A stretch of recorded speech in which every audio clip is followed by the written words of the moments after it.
কোন ক্ষুদ্রতম সংখ্যাকে 20, 24 ও 28 দ্বারা ভাগ করলে প্রত্যেকবার 5 ভাগশেষ থাকবে? তো এখানে বলেছে ক্ষুদ্রতম সংখ্যা, তাহলে আমরা প্রথমে 20, 24, 28 লসাগু করি।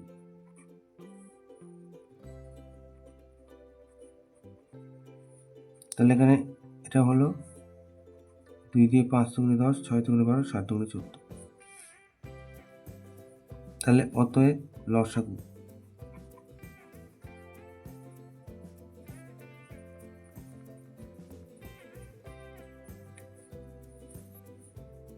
দুই দুগুণে 4, 5 4 20, 20 গুণ 6 গুণ 7, তাহলে 6 দুগুণে 12, 120,